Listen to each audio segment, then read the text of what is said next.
Today's episode is brought to you by Canby Foursquare Church. Since 1978, a place to grow, connect, and serve. In-person services are back with some restrictions to help ensure everyone stays safe and healthy. For the latest, visit their website at canbyfoursquare.com.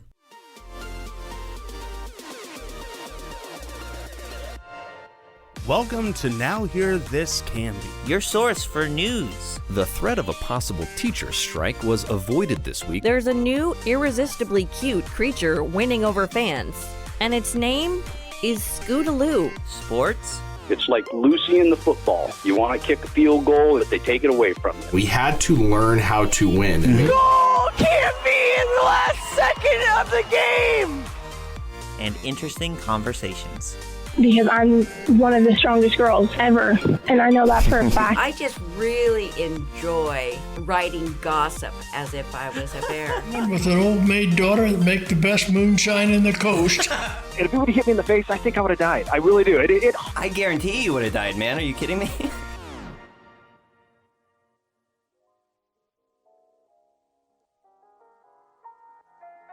Hey friends, and welcome to this episode of Now Hear This Canby. I'm reading the news. I'm James Walton. Let's begin. Fireworks have again been the subject of conversation at Canby City Council over the past few weeks as councilors sought to expand the Canby School District's noise ordinance exemption to include the aerial display that traditionally marks the end of the high school graduation ceremony.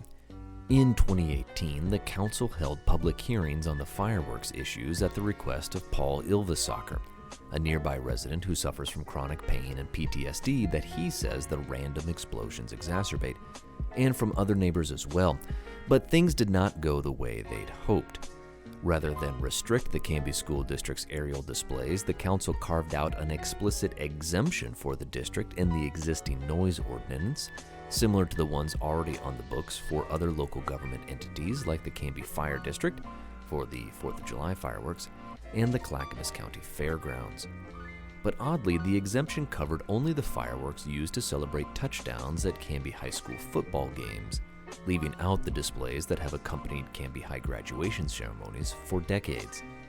Technically, this meant the school officials would have needed to request a noise variance from the city each year to continue the graduation fireworks, which councilors almost certainly would have approved with little fuss. But earlier this year, Councilor Chris Bangs, who is also a teacher at Canby High School, proposed a far simpler solution: amend the ordinance to include an exemption for the graduation ceremony. Councilors gave a final approval to the amendment at their July 21st meeting, officially codifying the use of fireworks at both Canby football games and graduation in the existing noise ordinance. Ilvesacker has also returned to the story. The local contractor became very much the face of the anti-fireworks crowd in 2019 when he presented a petition signed by 50 residents and several businesses asking that the football tradition go away, which the city and school officials appeared to agree to before backtracking 2 days later, calling it a misunderstanding. Ilvesacker has continued to push the issue this year, frequently decrying the carte blanche the district has been given to use fireworks as abusive and discriminatory to his neighborhood. Interestingly, though, he did not oppose the actual amendment being considered, adding a noise exemption for graduation, but the practice of treating the Canby football team differently than other students, or indeed other athletics or activities. I will support for graduation because that's an achievement that many students can be a part of, Ilvesacker said. It doesn't take athletic ability, and the celebration of that would be at a specific time, not random, so I'm in favor of it. Displays that are anticipated and happen over a set interval, for example 4th of July or graduation, can tend to be less impactful to those with PTSD than random, unexpected explosions. Ilvesacker said that they also can afford residents an opportunity to make arrangements for their pets, like his cat, of whom he shared a photo with the mayor and the city councilors at the last meeting. "This is my cat," he said, walking the picture around the front of the dais at City Hall.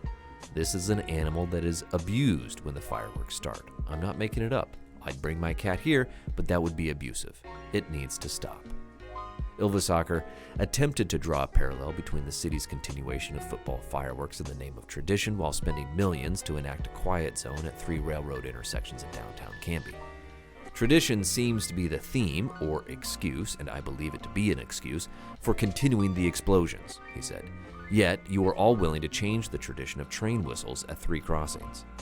Our nation recognized certain traditions to be harmful, abusive, as well as discriminatory, he continued, referring to amendments abolishing slavery and giving women and people of color the right to vote. As a nation, we amended our Constitution to eliminate these behaviors. The amendment to the city's noise ordinance passed unanimously, with Bangs abstaining due to his employment with the district.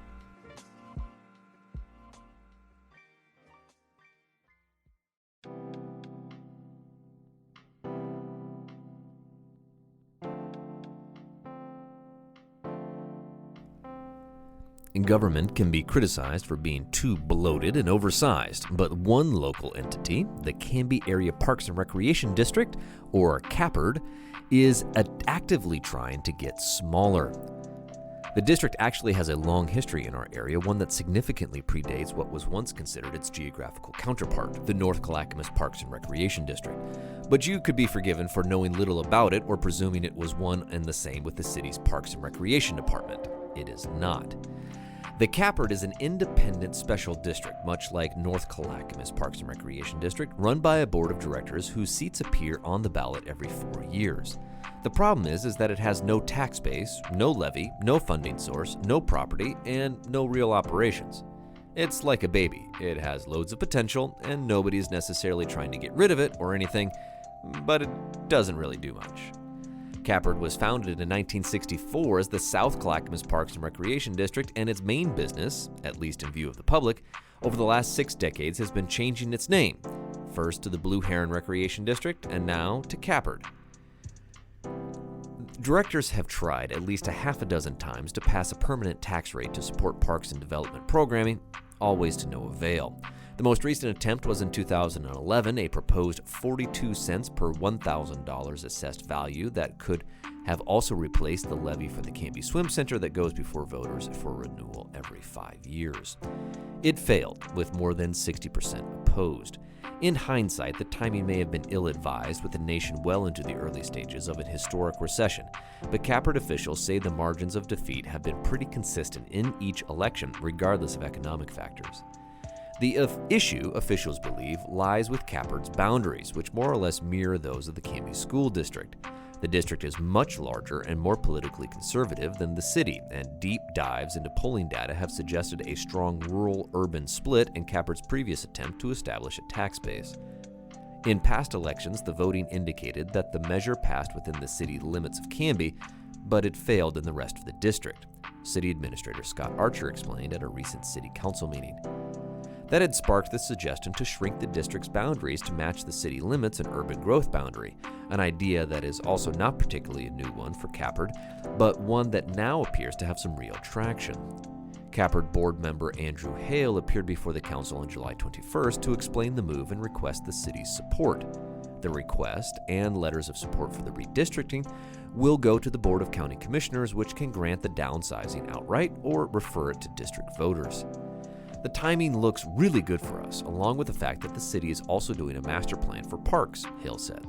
Because CAPRD is a potential fund mechanism, we were one of the stakeholders in that process, so you know that we're here, what our goals are, and what we're trying to support. Some of those things seem to be aligning really well. While most councilors seem to be in favor of the letter of support with some minor tweaks to the wording, one decidedly was not. It is no secret that I have never been a fan of CAPRD. Council President Tracy Hensley said, "Its history has been riddled with problems.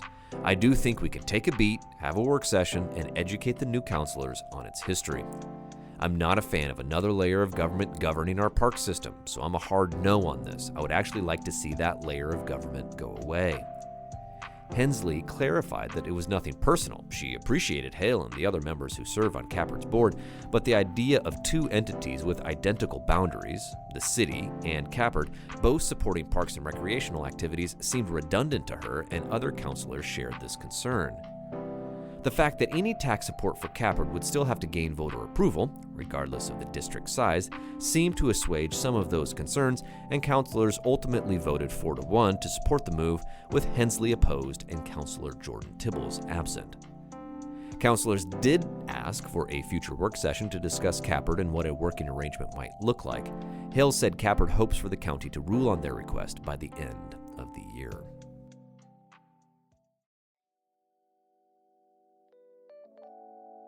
Brittany Meskie's 4-year-old son, Michael, asked for something special for his birthday this year, a real-life police car. The wish wasn't within Meskie's power to grant, but it was for a Canby police officer who surprised Michael this week by making his birthday dream come true. Last month, Meskie had thrown her son an elaborate police and fire-themed birthday, complete with a flaming cake, first responder-themed snacks, potato salad, anyone? Donut piñata, and a mugshot photo booth. She posted photos on the local Facebook group Canby Now, along with Michael's wish for a real police car and fire truck. She certainly did not expect a Canby law enforcement official to see the post or reach out to her, but that's exactly what Canby officer Todd Trapp did. The officer saw the post and sent me a direct message asking if he could stop by so Michael could actually sit in a real police car, Meskie said. Oh, it made his birthday wish come true. Michael was a little shy at first, but that soon changed. As soon as the lights and the siren went on, he couldn't hold back the smiles, Meskie recounted. He had a toy cop car he showed the officer, and they took a picture together with his toy car next to the real car. He is obsessed with anything fire, police, lifeline, AMR. He loves all of it. For Meskie, who recently left a security job in part to negativity some associate with law enforcement and those in uniform, it was amazing and humbling to see a police officer she'd never met go out of his way to make a special birthday memory for her son. It was truly amazing, she said. Watching him interact with Michael, showing him all the buttons, the radio, and letting him reel in the spike strips, it was so cool. It's so important for our youth to have positive interactions with our law enforcement officers. For him to reach out in that way, Officer Trapp definitely has a good heart. For photos, you can find this story on our website at canbyfirst.com.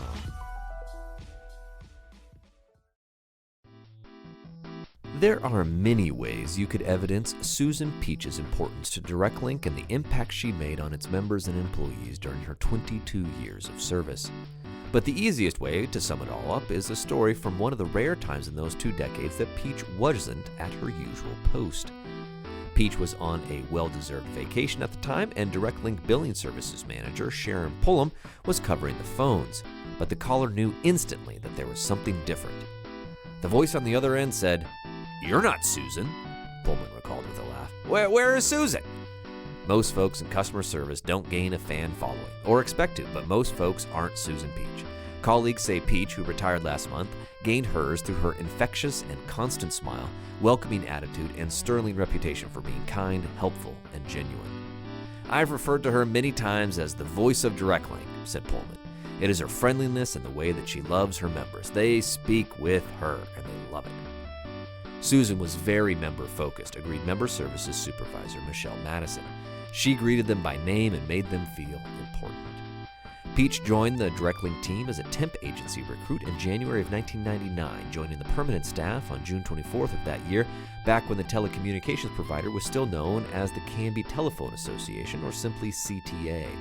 She comes from a long line, pun, as always, is intended, of telecommunications employees and operators, she said, and reckoned it was in her blood.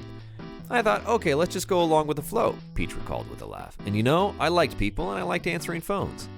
As Canby and Direct Link itself grew around her, Peach remained one of the agency's most visible representatives to members and the greater community. She said she always enjoyed the chance to interact with members in person and over the phone. "I enjoyed the interactions with all the members and my coworkers," she said. "I made friends with people over the phone and in person, people that I recognized every month. They felt like they were friends to me, and that always kept me going." Peach was also active in many organizations in the Canby and Mount Angel communities, like the Canby Adult Center, Canby Independence Day Celebration, Slice of Summer, and North Willamette Valley Habitat for Humanity builds, and was a key contributor to countless Direct Link initiatives and volunteer endeavors. "I enjoyed all of that," she said. "I always loved getting out with the Canby people. It feels good to have everybody together and feel like you're part of something bigger." Peach took pride in her job and in making sure that people were taken care of, and she said she hopes she leaves a legacy of respect and hard work. "I got along with everybody. I enjoyed working with everybody," she said. I worked with a lot of people over the years, and I just hope that they remember me as someone friendly and willing to do the job and take on extra whatever. Peach plans to take it easy in retirement, with the most excitement likely coming from the occasional ATV ride. No epic memoirs are currently in the works. I've had people over the years saying, "You should write a book." Well, between the kids and my work, she chuckled, but no. Just planning on doing some traveling and spending more time with my family. She has 3 children, 9 grandchildren, and 6 great-grandchildren. That keeps me busy.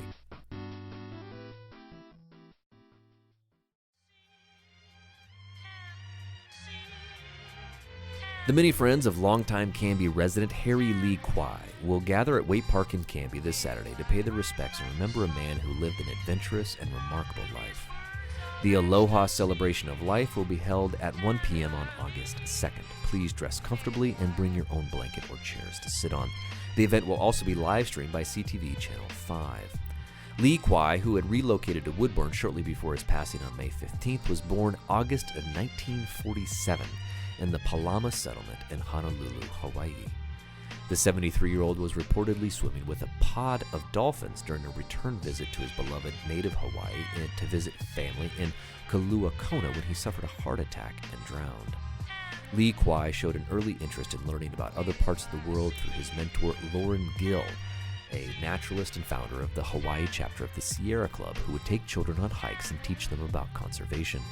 Heavily influenced by Gill in his teenage years and throughout his life, Lee Kwai attended Boise State University, earning a secondary education degree, and later the University of Oregon, where he earned his master's in community education. He eventually settled in Canby with his wife, Kim Lee Kwai, who preceded him in death.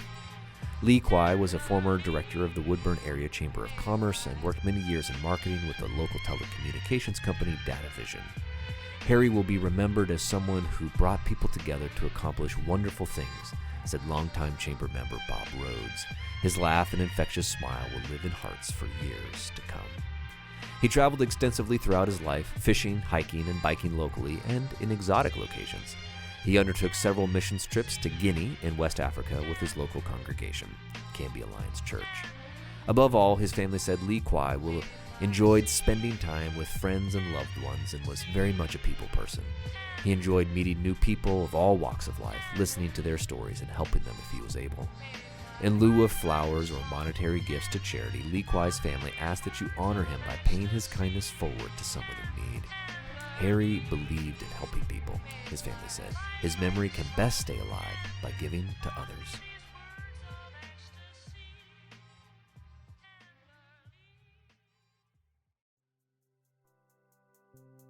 Hey James, what's going on with the internet? The Wi-Fi is all spotty. Well, is it your internet or the Wi-Fi? What are you talking about? Aren't they the same thing? Well, kind of, but no. You see, your home or office accesses the internet through underground fiber cables from DirectLink. It's actually your Wi-Fi router that converts that internet connection into an over-the-air signal for all your wireless devices. Okay, you lost me at kind of? Why do I even try? Look, you have seen like a box-looking device around the studio here. It's probably hidden under a thick layer of dust. No, I don't. Oh wait, is it that blinky, flashy thing behind the stack of old pizza boxes? Yes, it's the blinky, flashy thing. That's the Wi-Fi equipment that connects your iPad, your PlayStation, and the laptop to the internet. I bought that off Craigslist like 8 years ago. Frankie, I think we just found your problem. Your Wi-Fi equipment is ancient. Electronics, they get old fast, and even when new software updates or faster broadband comes out, your old router just can't keep up. It's like expecting a Model T to outpace those new F-150 Lightnings. Great, so now I have to make Tyler I have to go buy a whole new Wi-Fi setup? How does I even know what to get? Look, I'm gonna make it simple. Just call DirectLink, man. Their professional grade Wi-Fi equipment is super affordable, and they'll manage the updates and the network security for you. They'll even help you install your new router in the perfect spot to get the strongest possible signal. You can visit directlink.coop/Wi-Fi to get started. Well, that sounds great. I'm going to make Tyler call DirectLink today.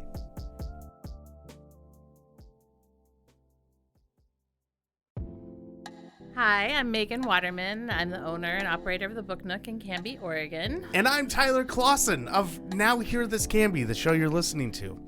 Megan, the Book Nook is one of my favorite places in all of Canby. It's a one-stop shop for gifts, board games, new books, used books, and books from local authors. Why did you decide to open it? Well, I love the power of a story. I love how reading about different people and places, times, stretches my mind. It makes me see the world differently, whether that's a fantasy story or a biography. It all changes the lens that I see and how I interact with people. The reason that we added games to our store is for that same reason. It's just a different way to experience story through gameplay. And along with the new selection, you're at a new location, right? We are. We just moved, technically just across the intersection to the old Parsons building. We've expanded our space and also our selection. So we've got more books, more gifts. We added a larger gaming section. And now with the world opening back up a little bit more, we're starting to relaunch some of our events. We have relaunched our general fiction and our fantasy book clubs, and those are going great. And we're about ready to kick off game nights, starting with our beginner Dungeons and Dragons camp, led by Canby's very own Tyler Clausen. Hey, that's me! If you're interested in D&D, make sure you stop by the Book Nook and get more information about role-playing opportunities there. Yeah, or stop by anytime and chat with one of our booksellers about their current book recommendations and let us help you find your next favorite read. We're now open on Sundays as well, so we're there 7 days a week. Nice. The Book Nook is in downtown Canby or online at booknookcanby.com.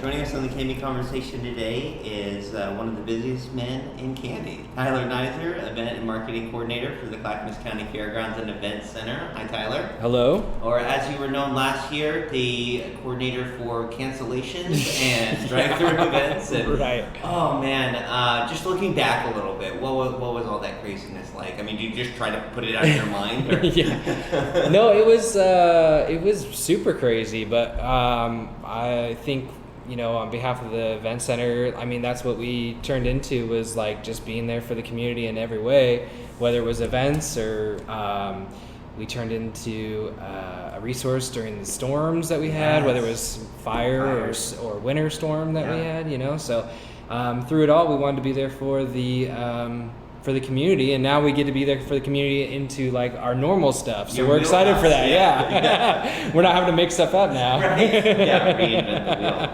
Absolutely. Okay, well, let's talk fair. So, tell us what's going on. What are you guys excited about? How hard has it been to try to spin this up in just a couple of months? What normally probably takes 10 to 12 months to plan. So. That's been the hugest challenge, is like something that takes us, most of the year to plan, is crunching that down into 2 months. And so, but we're excited. We got most everything back as usual. The carnival's going to be here. Rodeo's going to be here. We've got some entertainment coming that's going to be fun, and different things like that. The concessionaire, the food's going to be here. There is some food that just couldn't make it happen this year, but hopefully they'll be back in 2022. So it's going to be as close to normal as possible, because there is some things that just couldn't make it happen, in planning that close. I want to ask you, just for what you know, but how disruptive was this year off to a lot of the vendors and things that you work with? I mean, I remember back in 2020, that one of my big concerns is like, some of these places, and especially the food vendors, like I would just imagine they work on such slim margins. And it's not no worries. I'll just take a year off where I get 95% of my income, and then just come back the next year. Like I was afraid we're gonna lose a lot of them. Is that what we've seen, or with some of the federal aid and things? Have they been able to weather? I think there has been a lot affected by the vendors, you know. Yeah. So many of the vendors have been affected. I think probably like, I don't know, 40 to 40% have been affected, really. Okay. And some of them, like us, kind of reinvented themselves and did different things with their business that they kept with it. It was successful. So they were like, I know that there's a couple of food vendors that were like, hey, we partnered with the Staples and we're in their parking lot now and we don't want to go away from that. Right. So there is some of that stuff where they tried, when in reinventing themselves, they were more successful. So they, you know, aren't going to be here for fair. Yeah, interesting. So yeah, and then others, they had to go into the workforce and completely not do their food concessions anymore. Right. So we've seen both of both of that. Right, so. and just sell out and go back to work. Yeah, unfortunately. Exactly. Yeah. Are we seeing that create some opportunities? Are we seeing maybe some new vendors emerge as well? Yeah. Definitely some new vendors this year as far as food, which we're excited about. I mean, there's been people that have been on our application list for a while, and we were able to reach out to them, and they're, you know, taking the opportunity. So, there'll be a different taste to some of the food vendors here, and good plan. Yeah.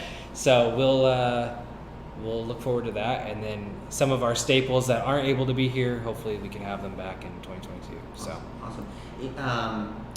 At the carnival, are we going to see the midway, the ride, and all that? I know early on when the board first approved to go forward with this, Lori, the executive director of the Fairgrounds, Lori Bothwell, was thinking that it might actually be a little bit bigger, and there might be some changes in terms of like rather than number of rides or number of tickets you buy for a certain time window. Do you know, are we going to see some of those changes pan out, or is it going to be more like we've always seen before? So we did want to make it a little bit bigger.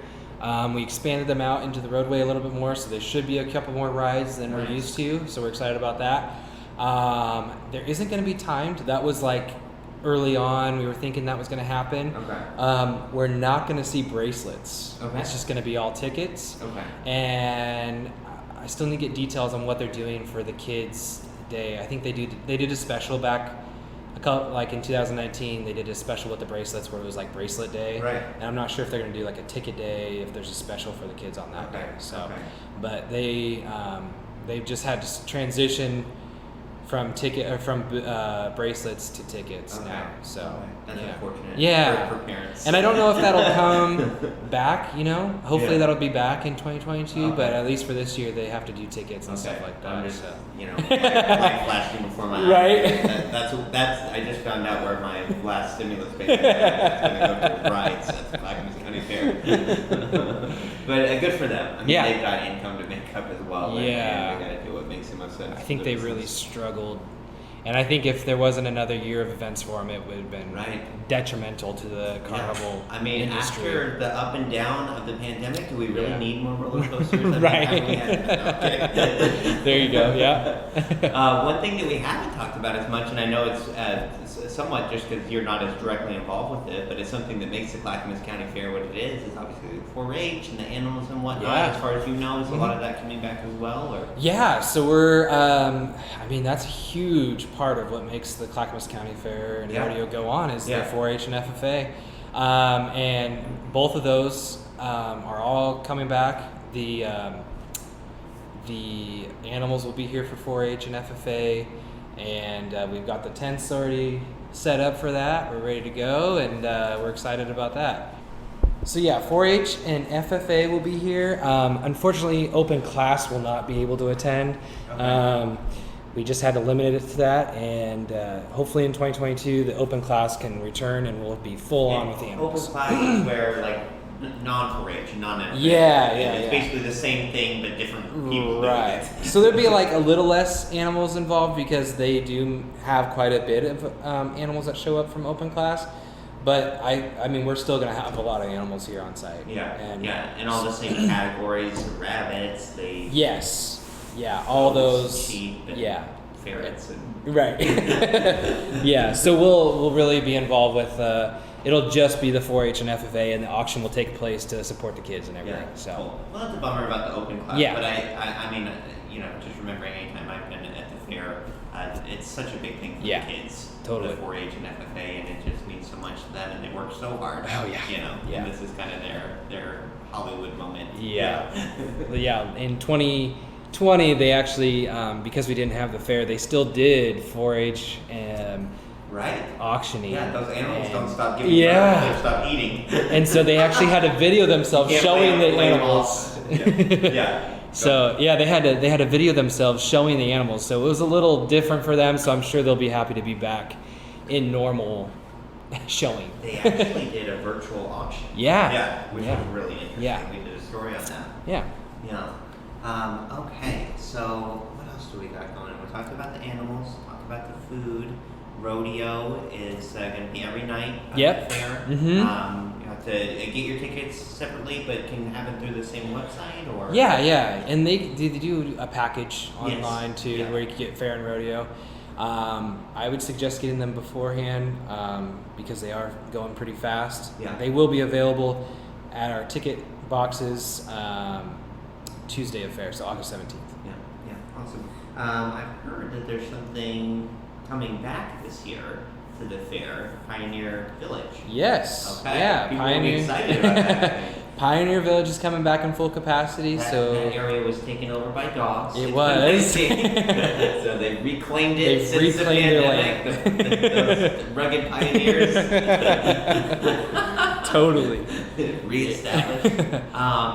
But some of those buildings and things were pulled out. So is that going to be rebuilt or? No, they have their own tents and stuff like that that they're gonna bring and still make it Pioneer Village and everything. So the dogs are not gonna return unfortunately, but the Pioneer Village will and take up an even bigger space than they have in the past. So we're excited about that. Yeah, cool. Yeah. Any other changes that we'll see either because of the continuing pandemic stuff or just we're seeing very hot weather. Are there other things like that either changes to the fair or just things that you want people to be aware of? Yeah, we wanted to,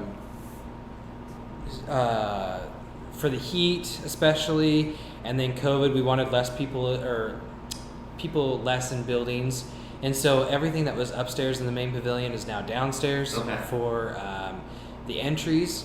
So you don't, I know that. The art. Yeah. That's one thing we didn't talk about. Yeah, that was all upstairs, and so I know it was really hot in the past up there and everything. So hopefully this will be better, bringing that to the main level of the main pavilion. Yeah.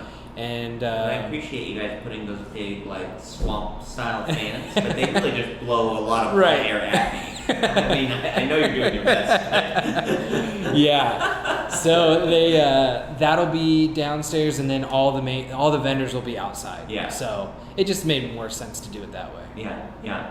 That's a big part of the fair, and something that people get really excited about is being able to. I actually have a couple of photos in this year's fair that I've been waiting 2 years to be able to enter them. Yeah. But there's art and sewing and quilt making, and are we doing agriculture, crops and stuff like that this year? Yeah, that'll still be there out kind of near Pioneer Village. They have those and stuff. So.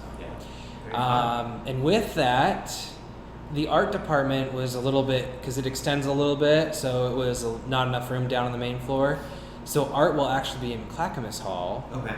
And the Methodist Pies are not going to be here this year. I know. didn't hear about that. So Methodist Pies won't be here this year, but hopefully they could return in 2022. Yeah. We'll see. Yeah. I know that that's a big operation, a big lift for a little bit of an older congregation, and they had a change in leadership, I believe. Yeah.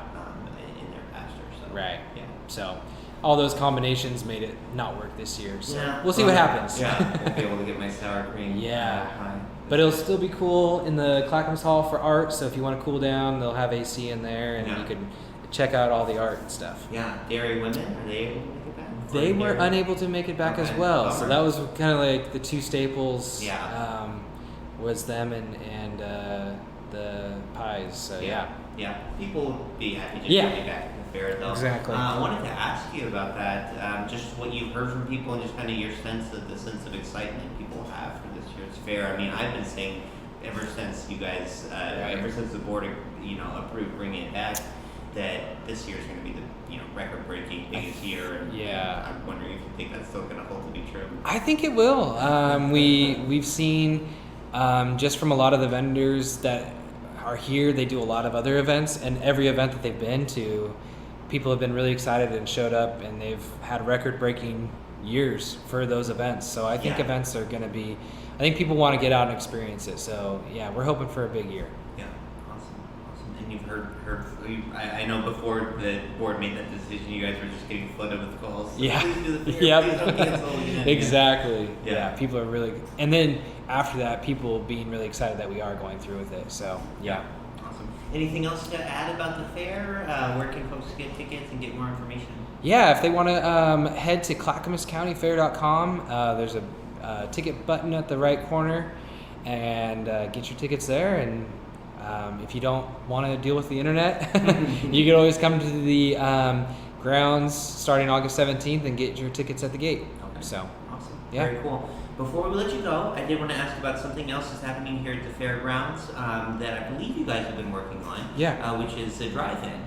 Yeah. Looking to bring that back. Can you give us an update on that? Yeah, we've actually You got. haven't been busy at all, so I can imagine that hasn't been moving smoothly. But, Yeah, we actually got the concrete poured for those. All we have to do is get the steel up, and we're just kind of coordinating that. The concrete needs to cure for a couple weeks. Okay.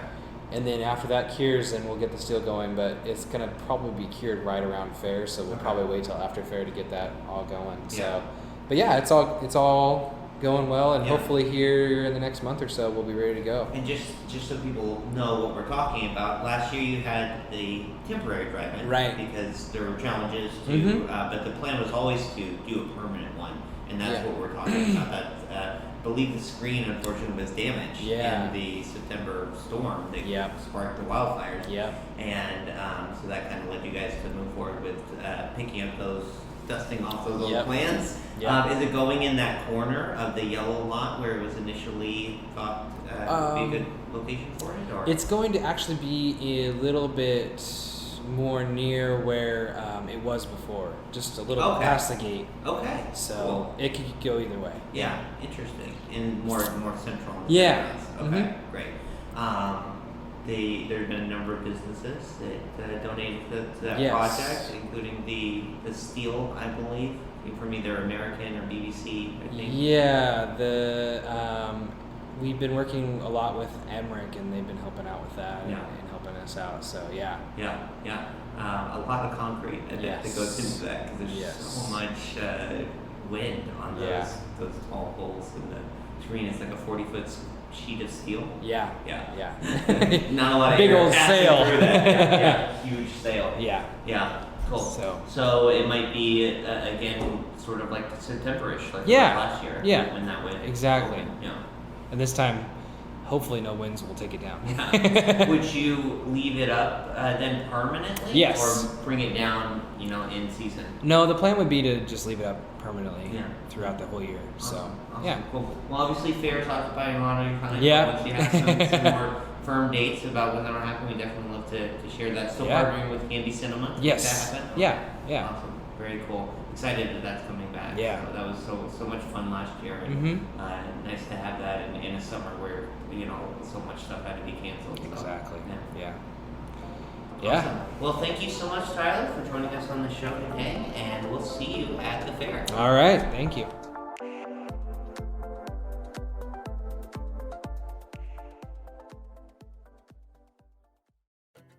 Joining us now is Donna Ellison of Ellison Team Homes, a firm serving all across the Portland metro area with 3 realtors based right here in Canby. Donna, can you tell us how Ellison Team Homes started? I started in real estate. I grew up with my dad. He was a realtor.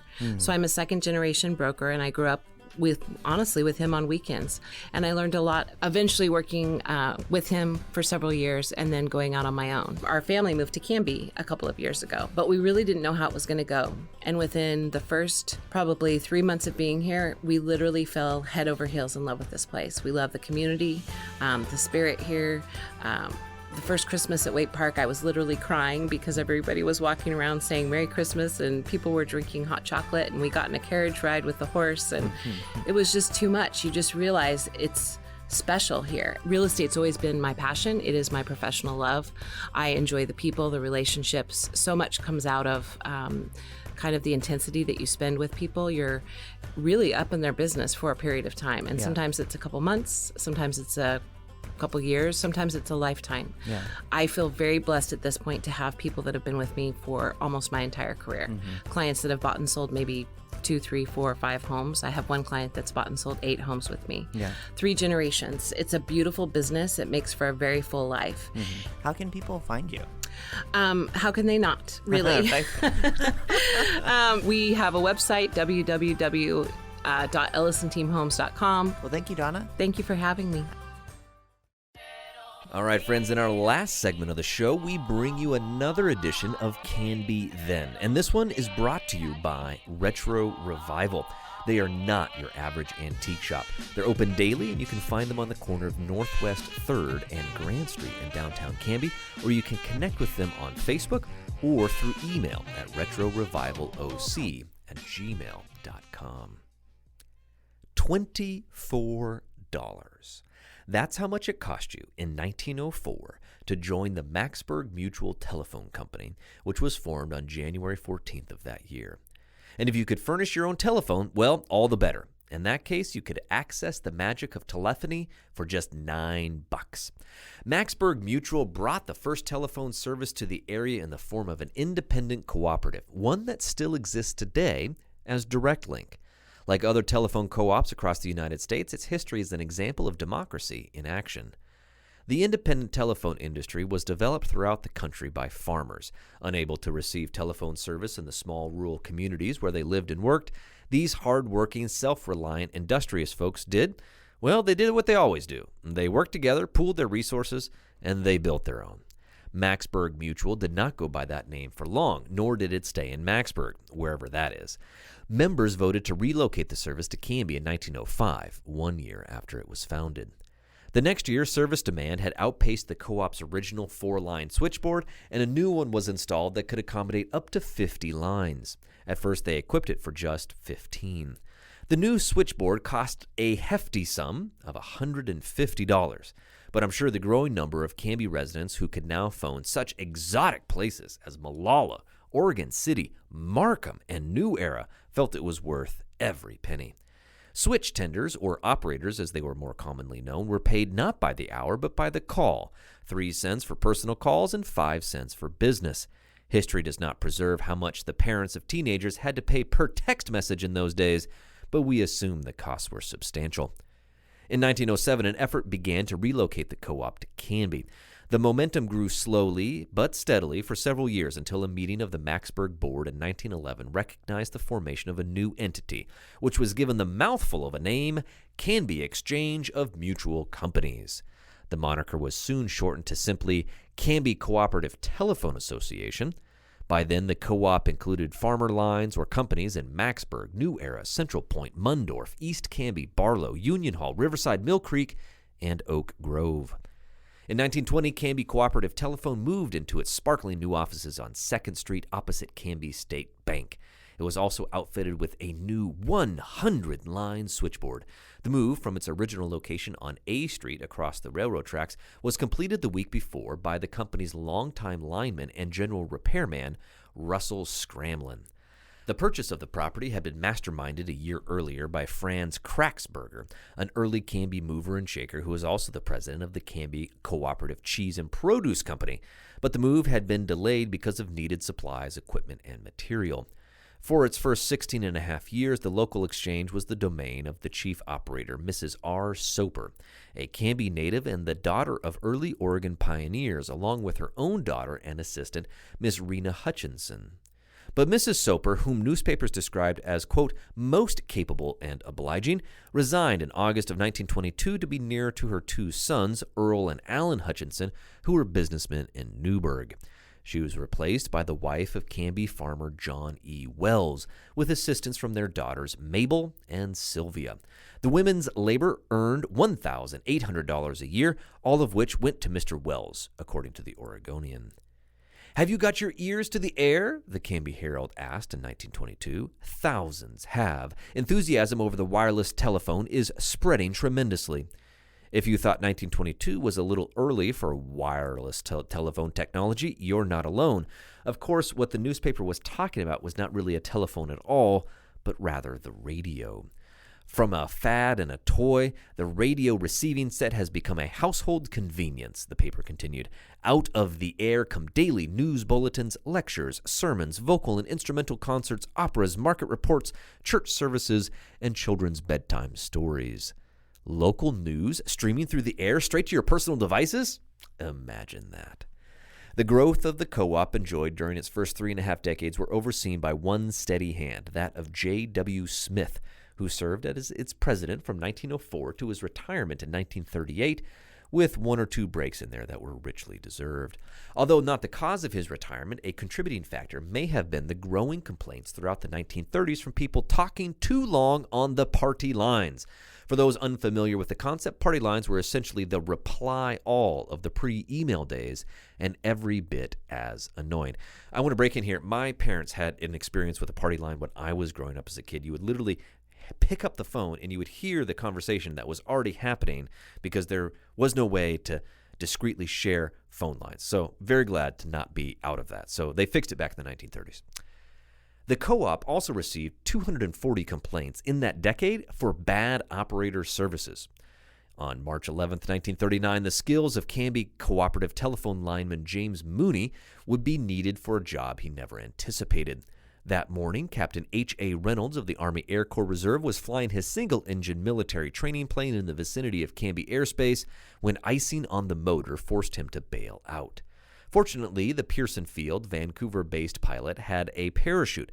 What he didn't have was a clear open field to land in.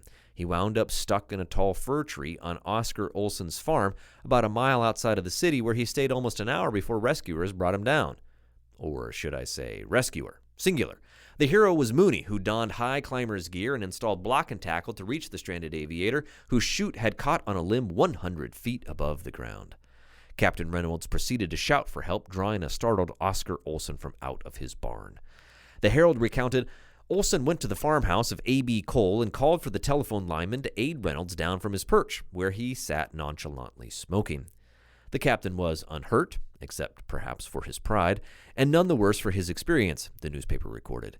Mooney rigged up a harness and pulley system, and the aviator was safely lowered to the ground by several men in the gathered crowd below. In 1940, the company's name was shorted to the Canby Telephone Association, or CTA. The little independent co-op had grown to 4 employees and 515 phone lines. All 4 employees, along with most of the rest of the city, were active participants throughout the early 1940s in blackout drills used to practice the town's preparedness for an air raid by Imperial Japanese warplanes.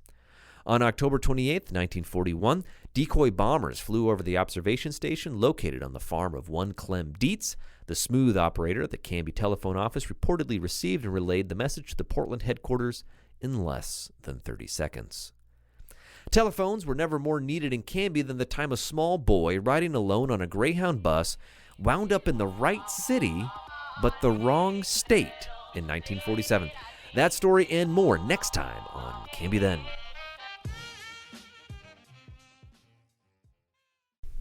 Tyler, did you know that the Australian lyrebird can mimic any sound that it hears, even chainsaws? No, that's super interesting. Did you know that a baby puffin is called a puffling? Or that baby sea otters can't swim, so their moms wrap them up in pieces of kelp until they learn how to paddle? Wait, do you know any trivia that isn't like animal related? Not really, but here's some stuff you may not know about the Wild Hare Saloon, where Canby goes to eat and have fun. Okay. The Wild Hare is one of Canby's longest running locally owned restaurants. Owners Joan and Darren Moden have been in business for 16 years. That's cool. Yeah, heck, you were just a baby back then.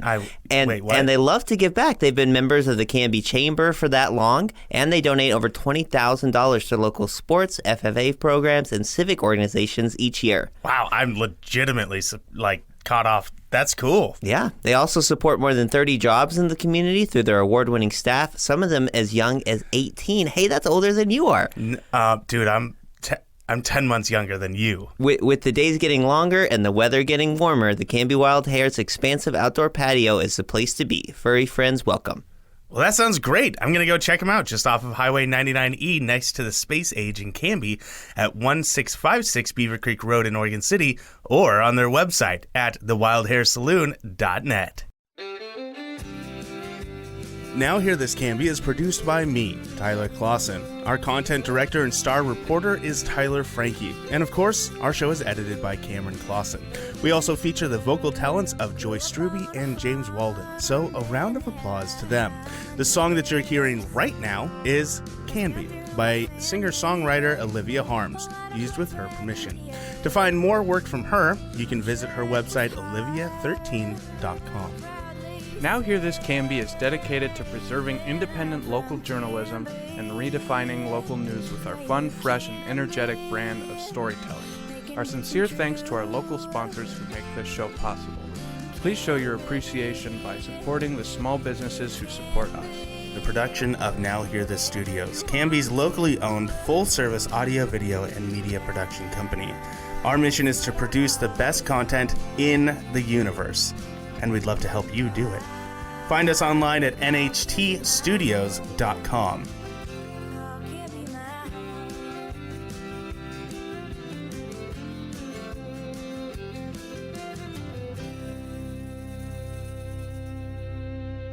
I will take a motion to adjourn. I just moved it. I didn't even ask for it, though.